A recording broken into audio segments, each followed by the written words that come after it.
Not because I was being a dick, because I didn't. And I'm like, what's going on with me? But I remember in 6th grade, they had this thing where all the dads were sitting behind all the boys, and they played it was a human sexuality video. They did a lecture on the difference between guys and girls and all the sex stuff. And then after the lecture, they said, "Does anyone have questions?" I, of course, raised my hand because I'm inquisitive. It's my nature to be inquisitive. So I was like, "How many holes does a girl have?" Because I didn't understand, if there's the period hole, the vagina, the clitoris. I didn't know, the pee hole. So then, all the kids start handing me questions written down in cards, and I'm asking every single question. And all the dads are laughing their ass off, and my father, has his face in his hands. Like, what the fuck? I'm asking everything about everything, how do you find the G-spot? Where's the clitoris? Everything. And, it's just been my nature. I don't get embarrassed by asking questions. Anybody else in your family does that? No, I'm the, it's funny, once when I was asking for a raise from Tom Chiasano and the program director of K-Rock, over at the Howard Stern show. Yeah. And they said to me, well, Howard created you. And I said, years and years of bad parenting created me. Because I've always been me. This is just who I am. I like to get to the truth, and I like to say what's on my mind. Were you on Leno before or after that show that you were on in the jungle or something? Well, that's what happened. So the Howard Stern show got me that show, I'm a Celebrity, Get Me Out of Here, which I did with Bruce Jenner and Melissa Rivers, Robin Leach. Yes. That show, and I don't know if you're spiritual or whatever, I was on the cot and I was praying to God, please God, let Jay Leno be watching and making fun of this show, and let me be a guest on the Tonight Show, because it was always my dream to be a guest on the Tonight Show ever since the Johnny days. Because being a guest on the Tonight Show is like you made it as an entertainer. It's like you've achieved a certain amount of success. And then I made it to the last day, and this was America voting.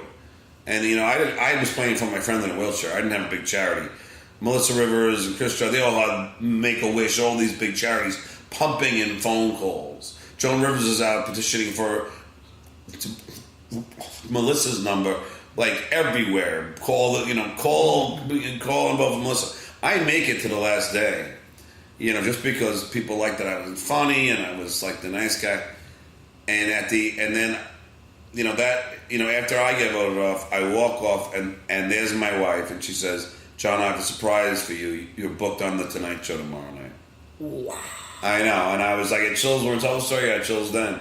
And I was like, holy shit. So we flew from Australia to Burbank to do the show. I wrote the jokes in the town car on the way there that I was going to do, and did the segment with Jay, totally hit it off, and at the end of the segment, the executive producer and head writer offered me a job. Amazing. A job as a correspondent is first. But it was like being at the right place at the right time, doing the right thing. It's like all the planets had to align. And it was just a great appearance. And before you know it, that correspondent job that I turned down, because Howard would never have let that happen, I finally said, they finally called me into the office. I was down doing stand-up in Ontario, or Irvine, and they said, come in and meet with the executive producer, Debbie Vickers, who I love. And she offered me the job as the announcer. Wow. And that was enough money and enough job security that I could move the family here to LA, which I always felt was my manifest destiny anyway. So what you're telling me by just mentioning the word manifest is that you already pre-thought basically what your trajectory in your life. Yeah, I did. I always just look. I went to NYU for film and television. I always wanted to work in television or film, and I wanted to write. And I was a good writer at NYU, and comedy, of course. and to be able to be a staff writer for Jay Leno is just a dream come true. And I'll tell you, Rudy, another one of my most proudest moments in the world when Jay Leno was the host of the White House Correspondents' Dinner for Barack Obama. They played one of my video jokes, and after it, they cut to Obama, and he's laughing his ass off. So I could say I made the president laugh. That's right. That's right. You know? That's tremendous. Yeah. It really is. Wow. So you know what? I can relate to that because I came to Los Angeles. And it was a situation that you had to look like a star, even if you were a starving musician. Yeah. You had to walk down the street, even if you were basically homeless. Yeah. You know, if people ask you, "What are you?" "Oh, I'm a bass player. I am a musician." I would never say, "Well, I'm trying to make it in the music industry, this and this and that." I knew somehow, some way, it was going to happen. Yeah. It got really, really rough before it did. And there was a point that I surrendered to a higher power, to God, about it. And that's when things started to roll in and happen. And how did you get who gave you your first break? Oh, very simple. I in the 70s, I was a member of Quiet Riot with Randy Rhoads. Yeah. And, just like in your industry, entertainment, television, radio, and music, trust is such a big factor. Yeah. You will call up a guy that you trust before you call up somebody who's like the greatest shredder in the world, but you don't know this person. Yeah. If they're going to, be a pariah, basically, And who did you trust? Well, it was a matter of being Randy Rhoads trusting me. Oh, yeah. I love him. He was in my top two guitar players. It was Eddie and Randy. Oh, my God. I had a whole poster, montage on my wall. Incredible. I mean, and a lot of people judge Randy's talent by the two records that he did with Ozzy, Diary of a Madman and Blizzard. And me having actually joined the band after those records were recorded. Yeah. And to actually see his musical growth for about a year and a half that we were on tour, it was, what the fans don't realize is how great Randy was by the time that he passed away. Oh, yeah. Well, I thought he was great after Blizzard, you know? Oh, no. He was just beyond. He was like, it's so hard to explain unless you have somebody to listen to. How did Ozzy discover Randy? Randy, it was funny because everybody in town, including myself, was trying to get a hold of whoever was coordinating auditions for Ozzy, because I heard he was in town looking for people, and here I am in Quiet Riot, and during the new wave punk period in LA, record companies were not interested in what we were doing, so we were beating our heads against the wall. Meanwhile, every venue that we played in town, like the Starwood or the Whiskey, was packed every time we played. But that didn't matter. So this guy named Dana Strum, that actually plays with Slaughter, he's the bass player for Slaughter. He was in a band called Bad Axe back then. And he was working with Ozzy at the time, and he was bringing in musicians, and he kept calling Randy, saying, "Randy, you should come down and try out for Ozzy." And meanwhile, Randy had never been out of town. He had never been on a plane. Yeah. On a freaking plane. Never been on a plane. Yeah. Anytime he would travel, it would be by train. Yeah. And he never really been, outside of California that much. And So he gets a call, and actually he goes there to play for Ozzy, so this guy will leave him alone, Dana. And so he goes, and Randy starts to tune up in this studio. Ozzy is in the control room. They hadn't even made contact yet, and Randy's going, he's just noodling. Yeah. And from noodling, he got the gig. Wow. Because, for Randy to noodle, it wasn't just noodling. Yeah. It was like all these incredible riffs and stuff were happening. And so Ozzy just offered him the job right there. Wow. Yeah. And let me ask you, and then we can put it back to me, but... Yeah. But, so, Was it Randy who wrote the riff? Oh yeah. So it's Randy writes the music. Randy, yeah. He wrote the music, so it was. Well, Ozzy just wrote the melodies and lyrics. Well, just as a proof, you got Blizzard, you got Diary. After those records, nothing sounded the same. Yeah. Unless you start getting into like No More Tears. Yeah, No More Tears. Zakk Wylde did a pretty good job. Yeah, Zakk Wylde. He brought back, but Zakk is the biggest Randy fan. Oh, well, that makes sense.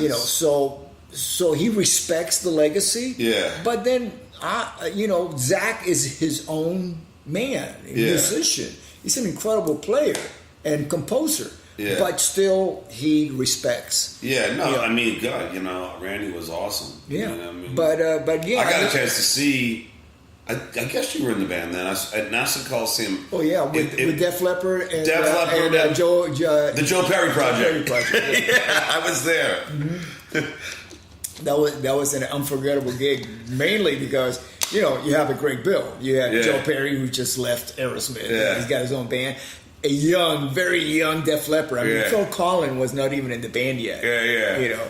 And so there was a dispute between our sound company and Sharon, management. Yeah. And they fired the sound company, and they bring this other sound company. And then in the middle of the show, she negotiates the deal with the original sound company, and they start changing equipment, PAs. That's why. In the middle of the show. That's why it took us so long to go back on. In between Def Leppard and Ozzy, there was like maybe an hour and a half, 2 hour. Oh wow! In between that, I'll crazy. Never forget that. That is crazy. Yeah, I remember. I'll never forget because I had seen like the Grateful Dead and Joe Walsh before, and I noticed that like when I drink too much beer, I would see double. The only way to not see double is by covering one eye. So I cut my underwear band and wrote Ozzy on it and cut a black eye patch out of a T-shirt so it would cover one eye so I could see Randy and all you guys. Oh my God! If I drank too much. Oh my God! So you were already playing guitar by then. Oh yeah, and that was. Like, I was one of the best guitar players in our high school. There's one guy who was better than me, this guy Tommy McGrath. He ended up being in my band anyway. We had two guitars. Yeah. But, I really... And I was a big... I studied Eddie Van Halen. I remember trying to play, I think, the riff for... I don't know, or Over the Mountain. The one where he goes, and I just could not get it. I mean, I could never shred like Randy could shred. I'll tell you probably what your problem was. Did you have an education, like music theory? Yeah, I took music theory in high school, but I think I dropped out. I wasn't a big... Because Randy, he was a teacher, and his mom was a teacher too. She was like one of the top trumpet But it's players. not even that. I just couldn't get my fingers to move as fast as Randy. Well, see, Randy had been doing it he had been playing classical guitar. Yeah, that's what it is. Yeah, because hence, his mom had a music school, and so he was just about. There were a few. Eddie Van Halen, very well educated music education, and Randy too. I don't think he would ever come close to creating the compositions that he did without that musical knowledge. Yeah. And I'm talking about the days, not like today, like let's say you go on YouTube, you can get all this incredible information. But Eddie, I thought they failed him in music theory because... he didn't really give me, he wasn't into what Well, his father was a musician. As a matter of fact, the family... Oh, yeah, Jan played the clarinet. Yeah, the family arrived, they came on a boat from Holland, and how they did it, they paid their way was to actually performing on the boat. Yeah, so, the kids were really well-schooled musically. And Eddie played piano and, well, originally Eddie was on the drums and Alex was a guitar player. And That's right. And then Eddie played so much, I was like, you know what, you're better than me. Yeah. I'll fucking play the drums. Yeah, so specifically what attracted you to Randy's playing? It was just the, it's like a little kid, it's just like, to hear those Eddie and Randy to do things on the guitar that you never deemed possible. Mm-hmm. You listen to Eric Clapton, even Jimmy Page for that matter, and they're both great. Yeah. But they weren't able to do. They didn't have the chops, and I don't say this because they are great. They didn't have the chops to do what Eddie and Randy could do. Yeah. The